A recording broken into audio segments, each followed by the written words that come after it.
আসসালামু আলাইকুম। সাদ ডেইলি ব্লগে সবাইকে স্বাগতম।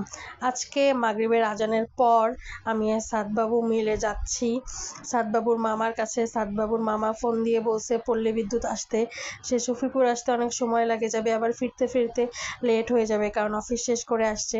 পরে আমাকে বলল যে পল্লী বিদ্যুৎ পর্যন্ত আগায় আয়, সেজন্য আমি আর সাদবাবু মিলে দুইজনে যাচ্ছি। যে রাস্তাঘাটের অবস্থা, এখনও অনেকে আসেনি, আবার অনেকে চলে আসছে। যাদের ফ্যাক্টরি খোলা তারাই চলে আসছে, যাদের এখনো খোলে নাই তারা এখনো আসে নাই। তবে খুব একটা ফাঁকা নাই। এই যে রাস্তাঘাটের অবস্থা। আমরা বৃহস্পতিবারে চলে আসছি, আজকে শনিবার। সাদবাবুর মামার সাথে দেখা করতে যাচ্ছি। সাদবাবুর মামা শুক্রবারে দিনাজপুর থেকে আসছে। তো ওখানে সাদবাবুর নানু ভাই আর আপু, সাদবাবু নানি বলে না, ছোটবেলা থেকেই নানিকে আপু বলে আর নানাকে নানু ভাই বলে। নানু ভাই আর আপু সাদবাবুর জন্য গরুর মাংস রান্না করে দিছে, ওই পার্সেলটাই আনতে যাচ্ছি। এই যে পল্লী বিদ্যুৎ পৌঁছায় গেছি, লাসানিয়ার নিচে অপেক্ষা করছি ভাইয়া কখন আসবে। ভাইয়া বলল কিছুক্ষণের মধ্যেই চলে আসবে, অটোর জ্যামে পড়ছে। এই যে রাস্তাঘাটের অবস্থা, সব মানুষ ঘরে ফিরছে, যাদের ফ্যাক্টরি ছুটি হয়েছে তারা বাসায় ফিরছে। এই তো, আর এই রাস্তাটা দিয়ে বারুইপাড়া যায়, এটা সম্পূর্ণ ফাঁকা, খুব একটা ভিড় নাই। সাদবাবু আমাকে জিজ্ঞেস করছে মা মামা কখন আসবে, আর বাইরে আসলে এটা খাবো এটা খাবো, খালি জুস দাও, এটা দাও ওটা দাও। দাঁতগুলো পোকা হয়ে গেছে, তারপরেও জুস আর জুস। পরে আমরা একটা চা স্টলের সামনে একটা বেঞ্চ ছিল, ওখানে কিছুক্ষণ বসলাম। আর সাদবাবু নাকি বসবে, সেজন্য বসালাম। আর একটু পর পর বলছে মামা কখন আসবে। ভাইয়া ফোন দিছিল, বলল যে আর 3-4 মিনিট লাগবে। তো এখন অপেক্ষা করছি কখন তার মামা আসবে। এই দেখেন দাঁতগুলো পোকা করে ফেলছে খেয়ে খেয়ে, চকলেট আর জুস, কি অবস্থা করছে, দুষ্টামি করছে। এই যে দাঁড়ায় গেলাম, এই যে সাদবাবুর মামা চলে আসছে। এই যে মাংসের পার্সেলটা আমাকে দিয়ে দিল।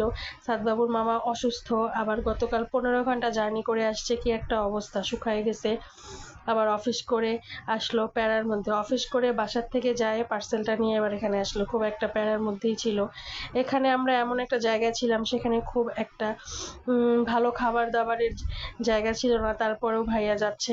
একমাত্র ভাগিনা কথা, একমাত্র মামার একমাত্র ভাগিনা। সাদবাবু যেদিন জন্ম হয়েছে তার মামা তাকে প্রথম কোলে নিয়েছিল। তো সাদবাবুর প্রতি তার আলাদা একটা টান, আর সাদবাবুরও তার মামার প্রতি একটা আলাদা টান। সাদবাবু কারো কাছে না থাকলেও তার মামার কাছে থাকবেই।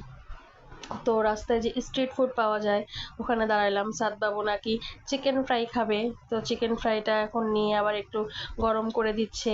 আর ভাইয়া এদিকে সিঙ্গারা পেঁয়াজু এসব নিচ্ছে, ভাইয়া আর আমি দুজনে মিলে খাচ্ছি। আর সাদবাবুর চিকেন ফ্রাই গরম করা হয়ে গেছে, ছোট মানুষ তো বললাম একটু কেটে দেন। এই যে কেটে দিচ্ছে। আমার তো মনে হচ্ছে না যে সাদবাবু খাবে, শুধু শুধু নিচ্ছে। তারপর ওর মামা ওকে দিবেই, ভাগনা চাইছে, এই যে দিছে সাদবাবুকে। কাটার পরে এখন গরম করে নিচ্ছে একটু তেলের মধ্যে, সাদবাবু নাকি খাবে। তো গরম করা পর্যন্ত অপেক্ষা করছে, আর সাদবাবু খালি মামাকে এটা সেটা প্রশ্ন করছে, ডিস্টার্ব করছে। রাস্তায় সন্ধ্যার পরে এই স্ট্রিট ফুডটা ভালোই চলে, সব মানুষ অফিস শেষ করে এসে খায়। এই দেখেন কত ভিড়, একের পর এক লোক আসছে তো আসছেই। তো হয়ে গিয়েছে। এদিকে ভাইয়া আর আমি সিঙ্গারা আর পেঁয়াজু খাচ্ছিলাম, আর সাদবাবুর চিকেন ফ্রাইগুলো এখন তেল থেকে উঠিয়ে দিবে, গরম হয়ে গিয়েছে। এই যে এই ছেলে দুটো তার বাবার দোকানে কাজ করে, তার বাবার সাথে কাজ করে। জিজ্ঞেস করছিলাম এই ভ্যানালা মামা তোমাদের কে হয়, বলছে বাবা। তো এই যে ভাইয়া সস ঢেলে নিচ্ছে, এই সসগুলো আমার কাছে খেতে ভালো লাগে না, সেজন্য আমি খাইনি, শুধু সিঙ্গারাই নিছি। সাদবাবুকে বললো সিঙ্গারা খাবি, না ও সিঙ্গারা খাবে না, কি অবস্থা করে, এক কেমন খেয়াল খেলো না। এই যে চিকেন ফ্রাই উঠাই দিছে, এখন একটা ফ্রিজে করে দিয়ে দিবে। এই যে সাদবাবুকে খাওয়ার জন্য বলছি, না, তার এখন দেখে খেতে মন চাচ্ছে না, কি অবস্থা করছে, কি করবে না করবে খালি দুষ্টামি। পরে একটা দোকানে গেল, এখন সে পাইনাপেল জুস খাবে, তো তার মামা তাকে পাইনাপেল জুস কিনে দিল, এখনই সে এটা খাবে, আবার 7 আপ খাবে। কি যে দুষ্টামি করছে আমার ছেলেটা, শুধু দুষ্টামি করে, আর মামাকে দেখলে একটু বেশি দুষ্টামি করে।